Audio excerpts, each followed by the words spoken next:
Donc là, c'est un petit point sur ICT. Donc là, on peut voir que ici, on a un order block ici, voilà, qui va nous être utile ici, on a un fair value gap. Donc comment on va se servir de ces trucs?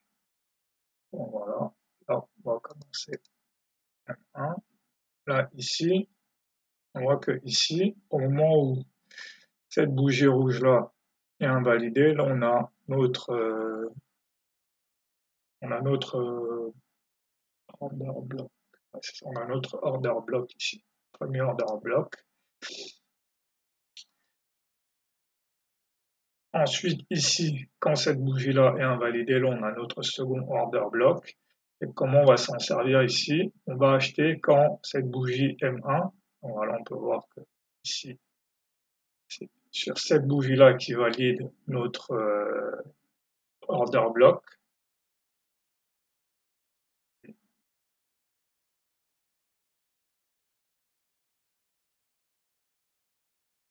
Bougie-là valide notre order block. Et donc, quand cette bougie M1 vient retester l'order block, on achète en disant que bah, là, la hausse va continuer. Donc, ensuite, on continue. Ah. Là, ensuite, order block pas nous être très utile en M5 parce qu'on a vraiment une hausse en continu. Mais ici, on peut voir qu'on a un second order block ici. Voilà. Ici, c'est quand cette bougie-là casse cette zone-là. Donc pareil, mais est-ce qu'on va avoir l'occasion de s'en servir? Oui, on a l'occasion de s'en servir ici. Quand on revient ici, on achète. Et la target, c'est ce truc-là ici. C'est le haut de ce truc-là.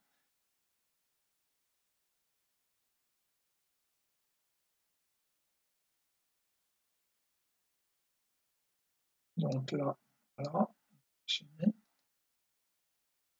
Là, on revient tester une deuxième fois, donc on peut faire un rachat. Là, maintenant, on va avoir un order block, un nouvel order block ici en M5. Quand on passe au-dessus, donc on va voir est-ce qu'il nous sert. Là, on part non-stop, donc là, non, on n'aura pas l'occasion de s'en servir. Mais ici, on a un order block qui se forme ici en M1, donc on peut voir est-ce qu'on va s'en servir.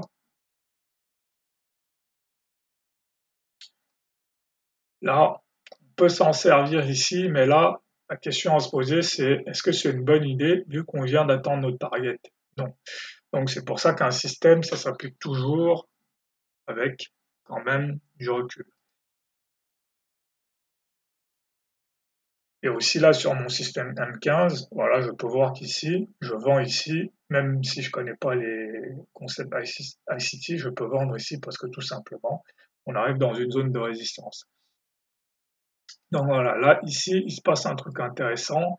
On a un plus haut, un deuxième plus haut, et là, on fait un plus bas. Donc ça veut dire que ici, on a un breaker. Ici, cette zone-là, ça devient un breaker. Ça devient un breaker parce que on a fait un plus haut, on a fait un deuxième plus haut et on a fait un plus bas. Voilà. Donc là, ici en M1, on a un breaker, et ici en M15, on a un bearish order block, voilà, qui est cette bougie-là. Donc qu'est-ce qu'on voit en M1? On vient rentrer plusieurs fois dans cette zone-là, donc à chaque fois qu'on rentre, on peut vendre. À chaque fois qu'on rentre, on peut vendre en disant on va au moins aller chercher un bloc M5. Donc voilà. Donc voilà, ici on voit qu'on a vraiment quelque chose, on a vraiment une confluence très forte. En M5, on a le bearish order block, on a des fair value gap. Voilà. Et donc là, ensuite, on voit que ici, on fait un nouveau plus bas. Donc ça veut dire que ici, en M1 et M5, on a un bearish order block. Donc ça veut dire que si on revient dans cette zone, on vend. Hop, on revient dans cette zone, on vend. Voilà. On revient dans cette zone, on vend. Et donc maintenant, là, quand on refait un plus bas ici, ça devient encore un nouveau bearish block. Là, on peut voir ici, voilà, c'est ce que j'ai mis ici. Ça devient un bearish block.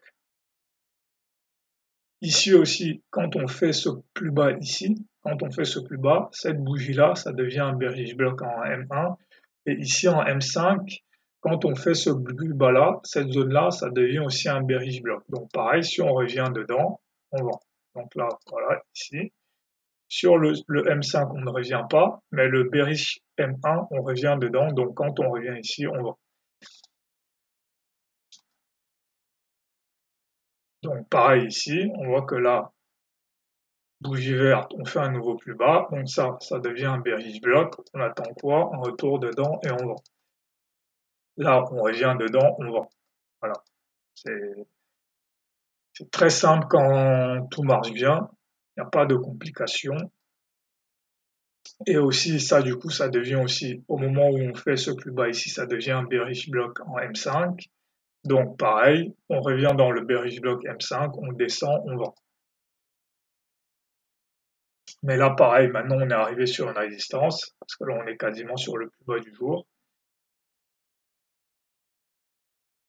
Et aussi en M15, voilà, cette zone, elle a une confluence parce qu'on a un bearish en M5, en M15 et en M1. Donc, c'est une zone où si on revient, on aurait tout intérêt à vendre. Là aussi, on a formé un bearish block ici. Alors, on voit que ce bearish block-là, il est parti jusqu'ici. Ici, on en a formé un autre en M5. Donc là, voilà, ici aussi, on reforme un nouveau bearish block. On revient dans le bearish block, on vend. Bearish block, on revend. Voilà. Et donc là, le bearish block continue à descendre. Là, on commence à avoir une stagnation. Là, on a encore un bearish block ici. On est descendu plus bas, mais là, pareil. Là, maintenant, on est dans un N-Wog. Donc là, on est dans un N-Wog. On commence à être dans une zone où potentiellement le prix va se retourner. Ok, donc là, maintenant, on a un bullish block qui se forme ici, en M1. Parce que là, on a ici le bullish block, il est ici.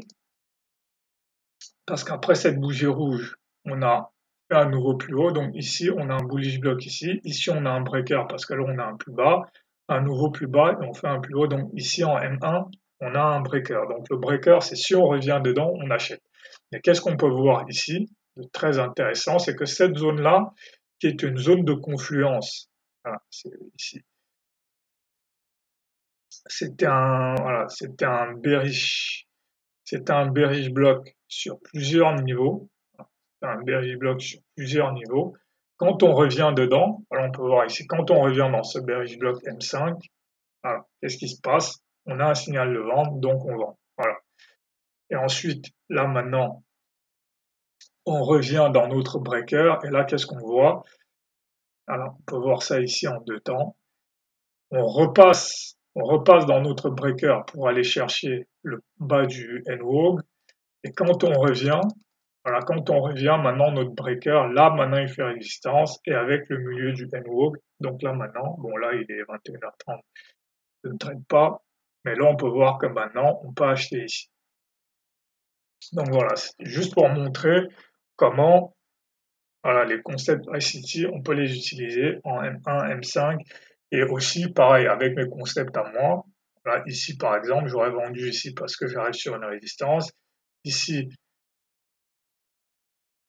j'aurais vendu ici parce que tout simplement c'est un reversal.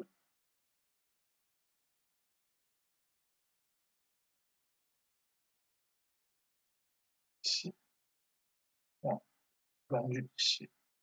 Voilà, simplement c'est un reversal. Donc, on peut le voir ici. Un reversal ici, reversal ici. Donc voilà, ça se combine avec des concepts d'ICT, mais c'est des trucs que je connais aussi. Donc voilà, c'est juste une couche supplémentaire.